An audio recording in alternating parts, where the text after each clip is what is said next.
What's up, kid folk? Welcome to the #1 ranked show. I am your host, RJ Young, and it is my pleasure to welcome in my buddy, the big guy, our NFL analyst at Fox, and I should say maybe the mastermind behind Big Boys Club, which premieres April 24th on Fox Sports Digital, and we're going to chop it up about this. Geoff, how you doing, buddy? I am good. I am glad to be here. And yes, we have exciting news, and the draft is coming up soon, man. It feels like all the preparation, right? All the college football we watch, all the NFL we watch, all culminates in this week, in this draft. And I cannot wait for it to all go down. I'm glad to be here. Right on, brother. Like, I think that this NFL draft is really, really deep at offensive tackle. First, am I just a short dude that doesn't know what he's talking about, or am I right here? It is deep as far as the amount of talent you might get from rounds 1 to 3. Is it as good at the top as previous years? No, right? I mean, last year with Panay, Rashawn Slater, a year before that with the top 4 guys, probably not as good there, but the depth you might find after the top 4, they're kind of like a grouping of 4, is pretty good. And you'll find guys right away that can play, but the top is not quite the same as it's been the last couple of years, but that doesn't mean you're not finding guys early in the draft that can be really good NFL players. It's always interesting to me to see which one of the big uglies steps out and steps in front of little guys like myself, quarterbacks, wide receivers, and whatnot. And this year feels like one of those guys is Alabama offensive tackle Evan Neal, who is featured in Big Boys Club. Yeah. What can you tell me about Evan and his work ethic? Oh man, Evan's fantastic. Evan was about 400 pounds in high school at IMG, and he has worked all the way. We saw the pretty cool clip of him at the combine, really slimmed down there, right? 337 pounds. He looks great. He's down in Dallas working out with my buddy Duke Manyweather. And dude, he's played everywhere at Alabama. He's played guard, he's played tackle. So he's had to sacrifice kind of moving around the offensive line depending on what talent they have. That's a very good quality to have, to be able to play well at guard, at right tackle, and now at left tackle. And to see him work, man, he's the most skilled pass protector at the top of this draft for offensive linemen. He's very smooth out there, got his good hands. And obviously when you play Alabama, you're playing good competition too, right? I think a lot of the problem with scouting offensive linemen now is that you watch them play and they don't play anyone either that's going to be in the NFL, or their scheme and technique is kind of nothing what they're going to do in the NFL. So it's hard to comp guys when you see certain film. Not with Alabama, right? You're playing Georgia, you're playing Cincinnati, like you're playing teams with excellent defenses week in and week out. And so you're able to watch Evan Neal and be like, okay, well, this is what it will look like in the NFL. Yes, there's things to clean up. He falls off of blocks late and whatnot, but you get to see it. Okay, this translates really well. And I think that's very important when you're drafting him early on, is because he played well in the SEC. He's probably going to play well early on as an offensive tackle as well in the NFL. One of the things I think is super underrated that you mentioned there, and I want to piggyback on, is the guys he's playing against, right? Like Will Anderson is a dude. Now he's not draft eligible until next year. But when you see that caliber of player, Dallas Turner, you're going to get tested. But my favorite quote from Evan throughout this process is, just don't stick me at center. Like he knows who he is, right? He knows, hey, I can play either guard spot, either tackle spot. Just don't have me snapping the football.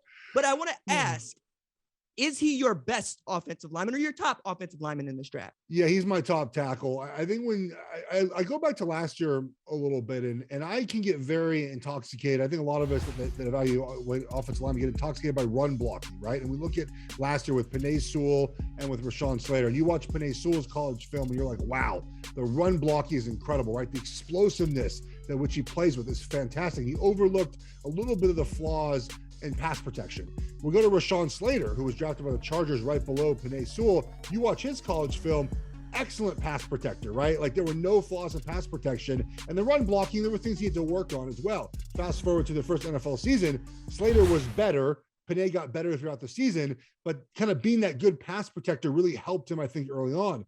When you evaluate these offensive linemen in this draft, look at Evan Neal and you look at Ickey from NC State, and Ickey is the best run blocker of any offensive lineman in the draft, but his pass protection is just not as good as Evan Neal.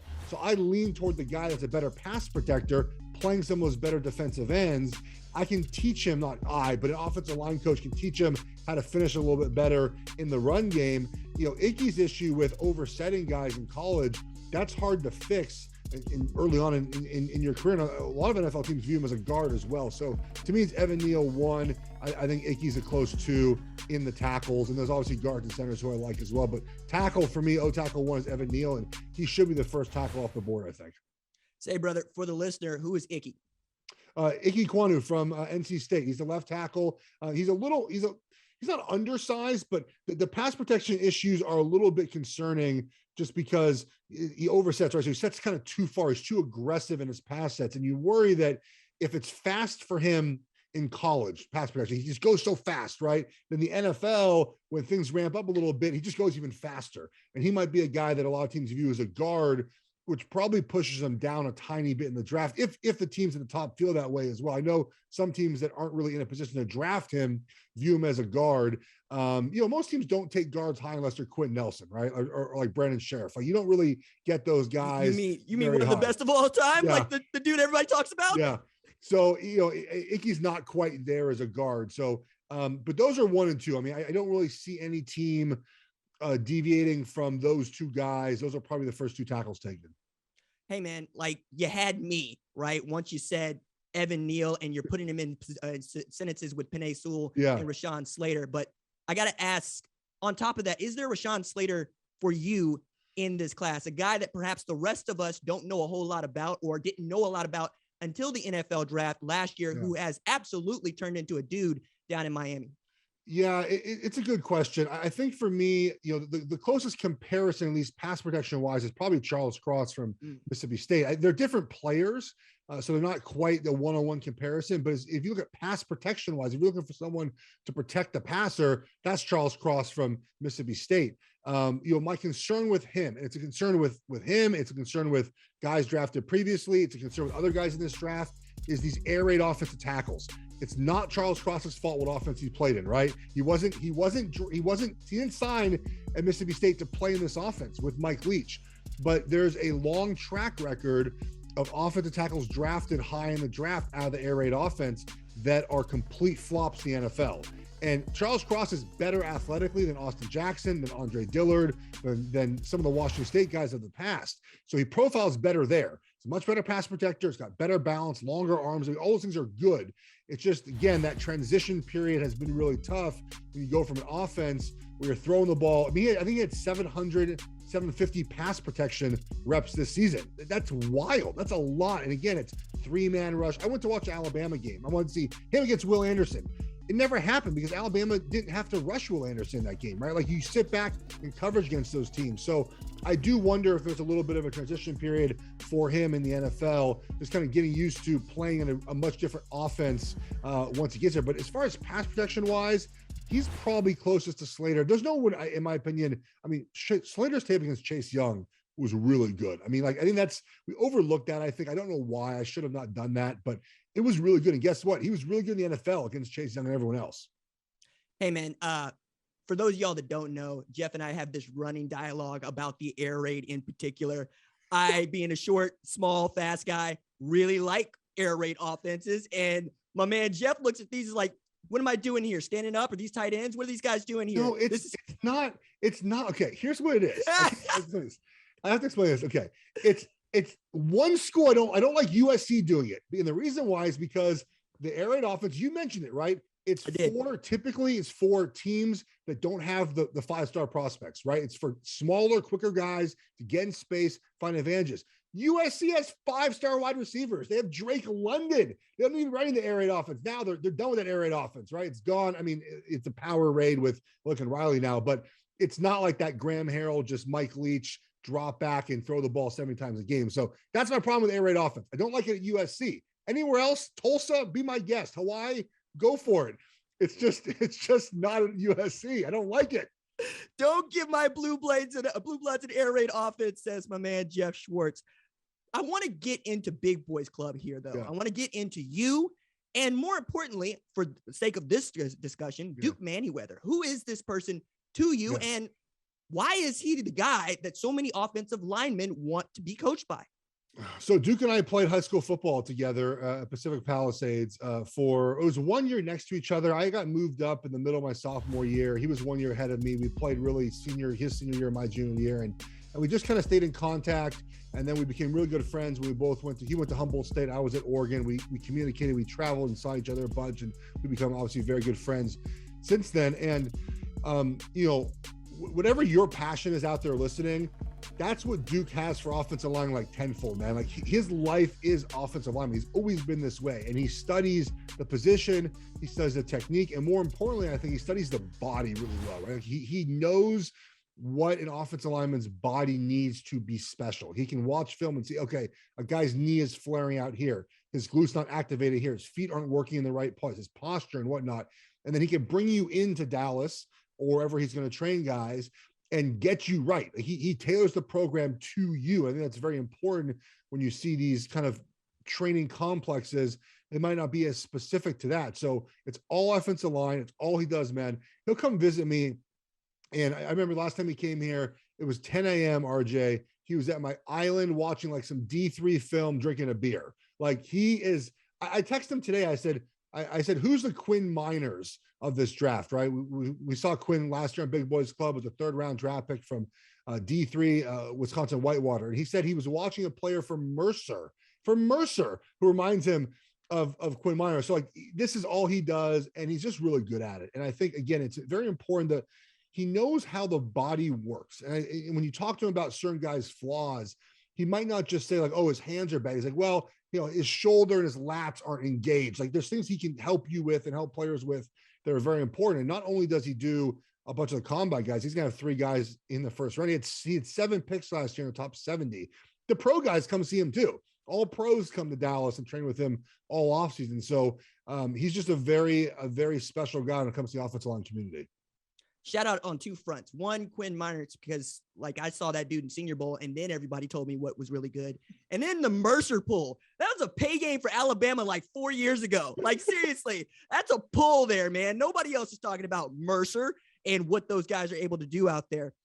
But in this particular draft, right, we're talking about the guys that come to Duke. We're talking about the guys that come to you. And then we're talking about how you guys evaluate and chew the film on each one of these guys. But I'm more interested in who you have seen in person who has stood out to you, the guy for which when he strikes, everybody hears it. I mean, that feels like Trevor Penning, man. Trevor Penning from Northern Iowa. There's stuff to work on, of course. He's a smaller school guy, taking stuff. But man, when you talk to him and you just see his physical structure of his body, dude, he's a special athlete, and he just has a little screw loose. Like he's a great offensive line guy. Like when you talk to him, man, he just has like this, you can see in his eyes, he's an offensive lineman. And he's like 6'7", 325, can dunk a basketball. Like he's just a freak show, dude. WWE superstar, man. Yeah.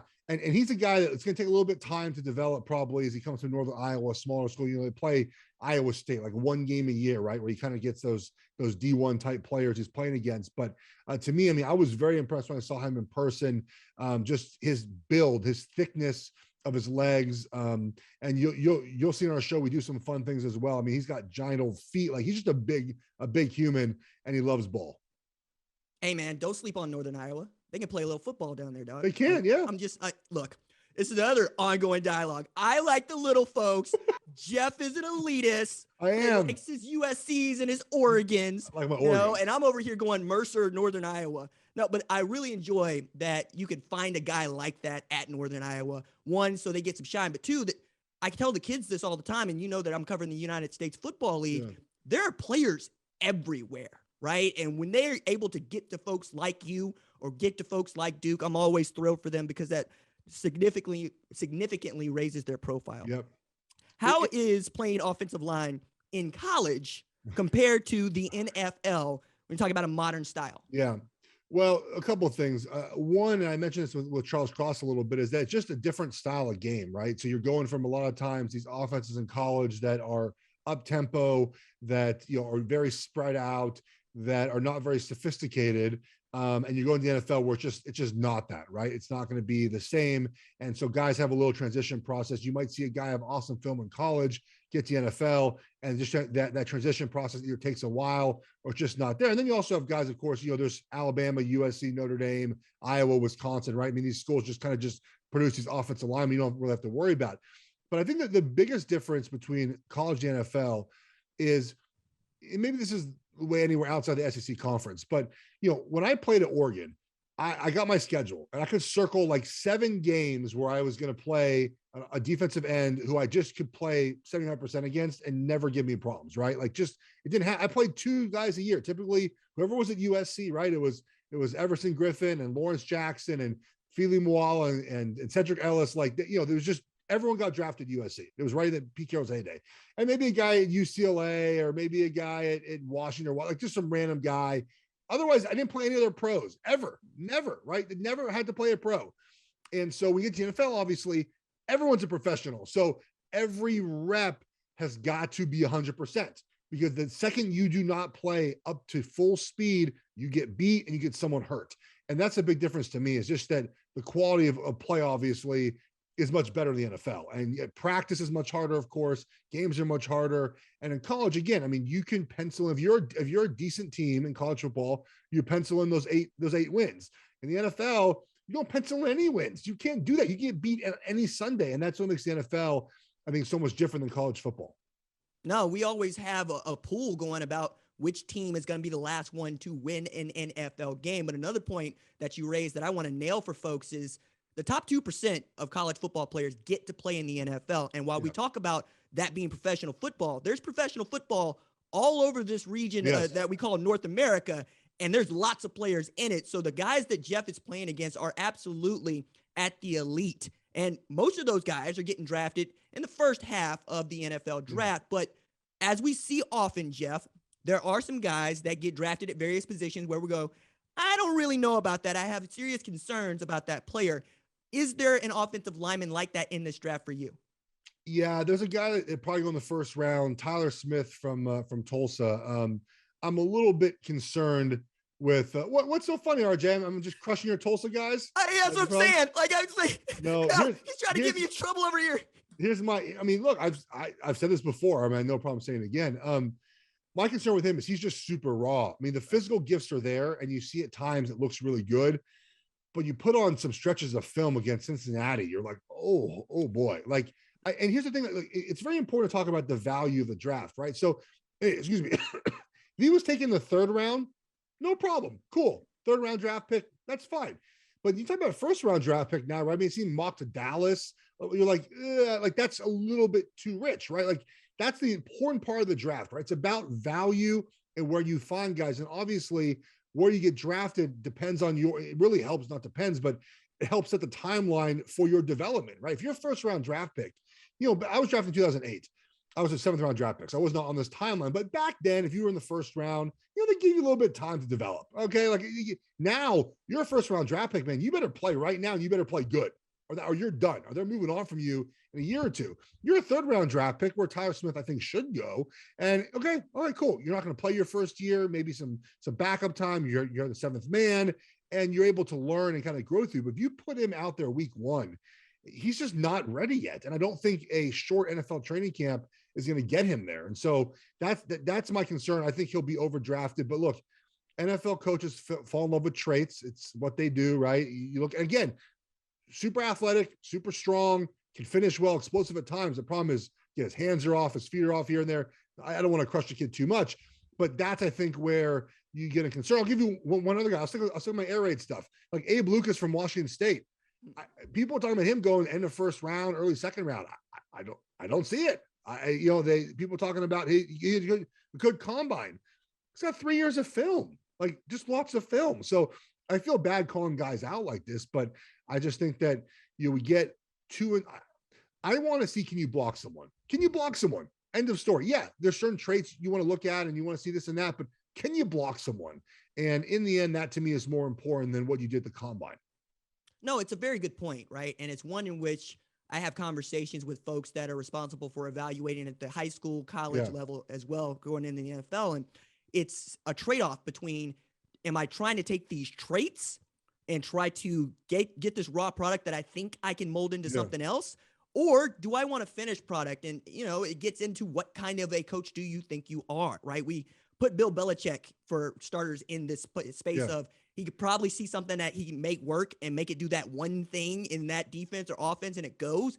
But a lot of us aren't built that way, and we really do need to get a polished player, especially if it's somebody we're expecting to play right away. So I think it's a good point. But yes, I was cringy because, I'm a University of Tulsa graduate, and I'm going, all right, it'd be nice if we had a second first-round pick for the first time in 30 years. He's probably, I mean, you have the top 4 tackles, right? So you have, Neal and Ickey and Cross and Penning. I mean, they're probably going from 1 to, not 1 probably now, but probably 3-ish to probably no lower than 17 with the Chargers. If you're looking for a tackle after that, you're going, at least what I've seen so far, Tyler Smith, you own Raymond from Central Michigan. I mean, you're like, yeah, it's kind of like, I think Tyler Smith might do it, man. I think if the Cowboys want to tackle, he might be their guy later in that draft. So I'm curious, he might be a first-round draft pick. Who's the other one from Tulsa? Who's the other first-round draft pick? Chris Paul. Yeah. Chris Paul, maybe? Or are you talking about the one that went last year? That's Zaven Collins. Oh, okay, yes, Collins, yes. Okay, my bad. I thought you were talking about an offensive lineman that could go, and I'm like, okay. No. I meant last. He was the first-round pick ever? No, since 1977. Okay. Yeah, it was a very big deal in these parts because he's a hometown kid and whatnot. Yeah. And it'd be nice to be known as a place that could put out a player every now and again, and we do, right? I don't want to act like Tulsa's a poor mouth, but yeah, it'd be nice. It'd be cool. Geoff, I want to talk a little Pac-12 football with you for just a second here. I'm going through the spring game, and I'm going through my process of ranking teams and whatnot, and I saw that USC has 13 scholarship offensive linemen and had 8 available in camp for spring practices. Are we sleeping on them, or is it really just a hard deal for them to figure out in year 1 with Lincoln Riley? Well, I guess the question is what your expectations are to start with, right? I mean, if you think they're a 10-win team, you're probably too high. If you think they're a 6-win team, you're probably too low, right? I mean, that's part of it. Like, where do you come in with this? My take on this is they were a 4-win team. You get them to 8 wins in year 1. It's a good improvement. Get them to 10 or 11 wins in year 2, and you're right where you want to be. Their concern is offense, defensive lines. It's just not built up right now. And we saw last year at Oklahoma that the offense, again, you kind of had this attrition, right? Where you had for so many years, Oklahoma, you had these first-round draft picks, these second-round draft picks. Eventually that kind of dries up and the younger guys have to take over. We saw it just also at Notre Dame as well. We see a little bit at Alabama actually right now, and we're seeing it at Oklahoma.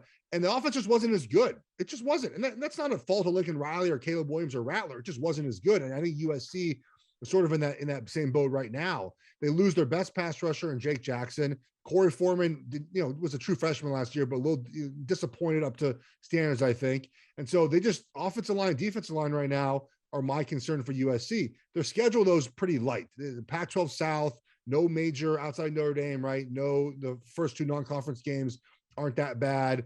I think they miss Oregon in the crossover game as well. So they miss Oregon.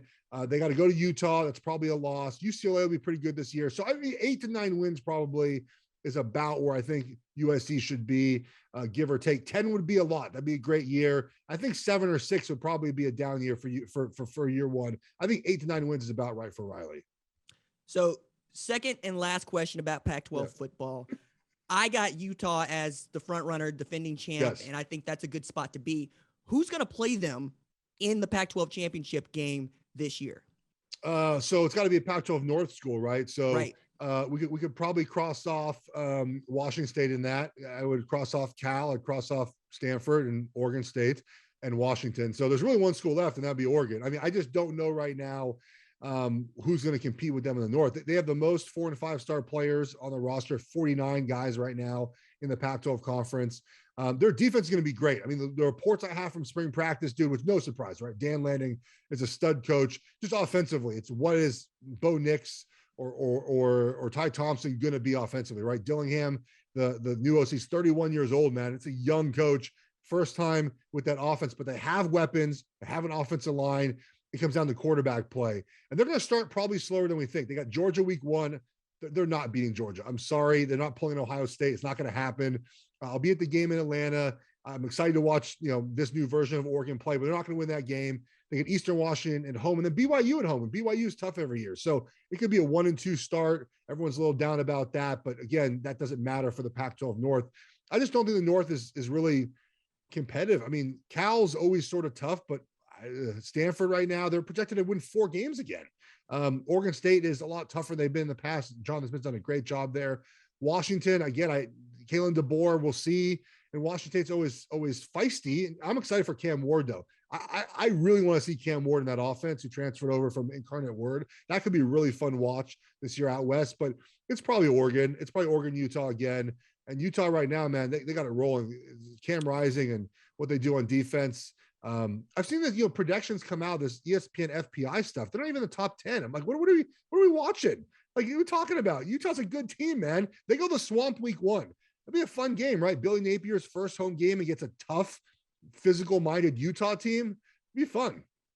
No, I'm excited for that because we also got a transfer linebacker from Florida who's at Utah.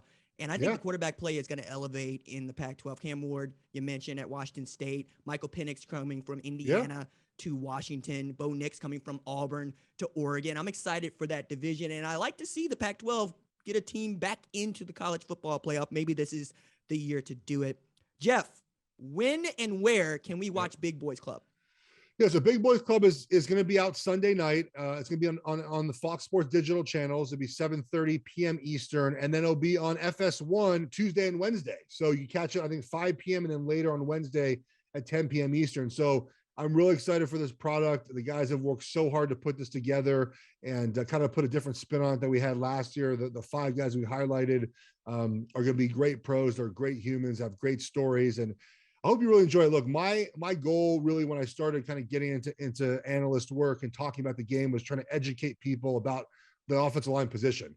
And this is just another way to do that. So I hope everyone enjoys. We're going to also have individual episodes we spin off on YouTube and whatnot and social platforms of each guy. So you're going to get a little snippet of them in the show. Then we're going to have longer, 10, 12-minute episodes. We watch a bunch of film. We talk over life and philosophy and transition next level. So I really hope you guys enjoy it. It's a lot of fun to do it. I know the team has worked their butts off to put together a good product.